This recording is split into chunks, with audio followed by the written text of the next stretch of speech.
CM ವಿರುದ್ಧ ಮೂಢ ಹಗರಣದ ತನಿಖೆ ವಿಚಾರಕ್ಕೆ ಸಂಬಂಧಪಟ್ಟಂತೆ ಇನ್ನು ಕಾನೂನು ಸಲಹೆಗಾರರ ಬಳಿ ಚರ್ಚಿಸಿ ತೀರ್ಮಾನ ಮಾಡೋದಾಗಿ ಪರಮೇಶ್ವರ್ ತಿಳಿಸಿದ್ದಾರೆ.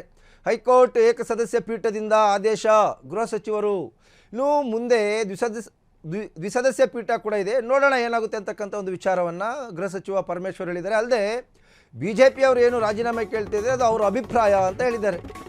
ಸಿಎಂ ವಿರುದ್ಧ ಮೂಢ ಹಗರಣದ ತನಿಖೆ ವಿಚಾರ ಕಾನೂನು ಸಲಹೆಗಾರರ ಬಳಿ ಚರ್ಚಿಸಿ ತೀರ್ಮಾನ ಎಂದ ಪರಂ. ಹೈಕೋರ್ಟ್ ಏಕಸದಸ್ಯ ಪೀಠದಿಂದ ಆದೇಶ ಬಂದಿದೆ,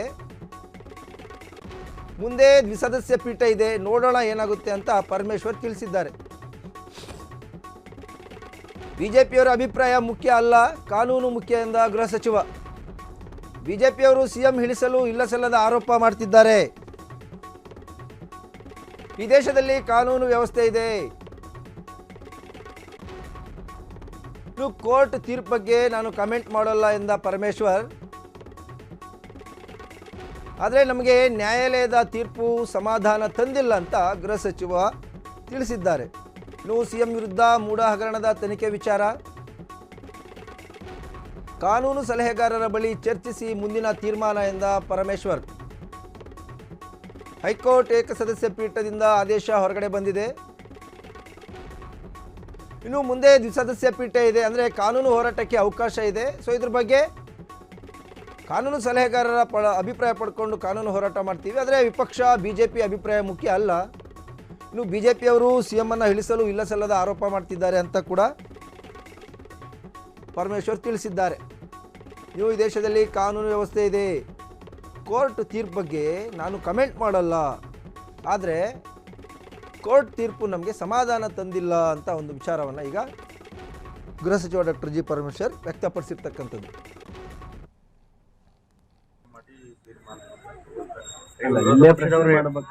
ಸುಪ್ರೀಂ ಕೋರ್ಟ್ ಇಲ್ಲ, ಸ್ಟೇಜಸ್ ಇದೆಯಲ್ಲ, ಇದಾದ್ಮೇಲೆ ಡಿವಿಷನ್ ಬೆಂಚ್ ಹೋಗ್ಬೋದು, ಅದು ಆದ್ಮೇಲೆ ದೆನ್ ಸುಪ್ರೀಂ ಕೋರ್ಟಿಗೆ ಹೋಗ್ಬೋದು. ಈ ಥರ ಆಪ್ಷನ್ಸ್ಗಳಿದಾವೆ, ಅದನ್ನೆಲ್ಲ ಎಕ್ಸಾಮಿನ್ ಮಾಡಿ ಅಂತಿಮವಾಗಿ ಒಂದು ತೀರ್ಮಾನವನ್ನು ತಗೊಳ್ತೀವಿ.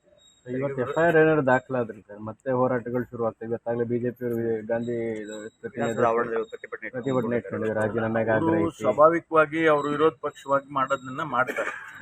ನಾವು ಕಾನೂನಾತ್ಮಕವಾಗಿ ನಾವೇನು ಮಾಡಬೇಕು ಅದನ್ನ ನಾವು ಮಾಡ್ತೀವಿ. ಈಗ ಕಾನೂನು ಹೆಚ್ಚ ಅಥವಾ ಅವರ ಅಭಿಪ್ರಾಯಗಳು ಹೆಚ್ಚ? ಭಾರತೀಯ ಜನತಾ ಪಾರ್ಟಿಯ ಅಭಿಪ್ರಾಯಗಳು ಹೆಚ್ಚಾಗೋದಿಲ್ಲ. ಕಾನೂನು ಈ ದೇಶದಲ್ಲಿ ಕಾನೂನು ಹೆಚ್ಚಾಗ್ತದೆ ವಿನಃ ನಮ್ಮ ಅಭಿಪ್ರಾಯಗಳು ಹೆಚ್ಚಾಗುತ್ತೆ.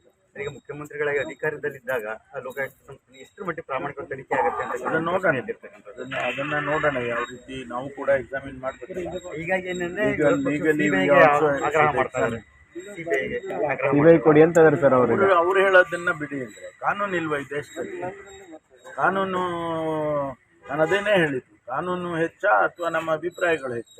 ಭಾರತೀಯ ಜನತಾ ಪಾರ್ಟಿಯವರು ಸ್ವಾಭಾವಿಕವಾಗಿ ಮುಖ್ಯಮಂತ್ರಿಗಳನ್ನ ಇಳಿಸ್ಬೇಕು ಅಂತೇಳಿ ಇಲ್ಲ ಸಲ್ಲದ ಆಪಾದನೆಗಳು ಮಾಡಿ ಇದನ್ನೆಲ್ಲ ಮಾಡಿದ್ದಾರೆ.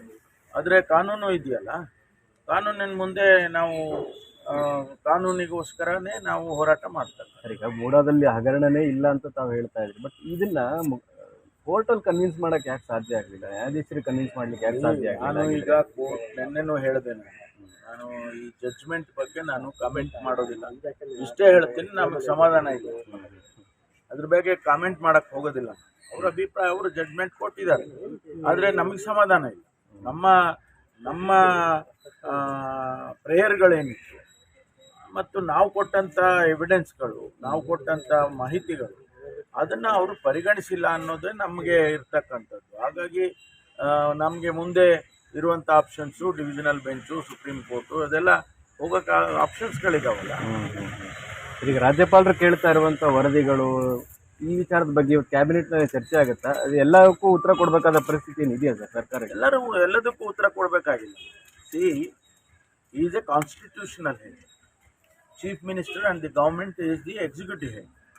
ನಾವು ಪ್ರತಿನಿತ್ಯ ಅವರಿಗೆ we are not answerable every day report ಕೊಡಬೇಕು ಅಂತ ಏನಿಲ್ಲ. ಆದರೂ ಕೂಡ ಕೆಲವೊಂದು ಪಾಲಿಸಿ ಮ್ಯಾಟರ್ಸಲ್ಲಿ, ಕೆಲವೊಂದು ಮೇಜರ್ ಡಿಸಿಷನ್ಸ್ನಲ್ಲಿ we will keep him informed. ಅದರಿಂದ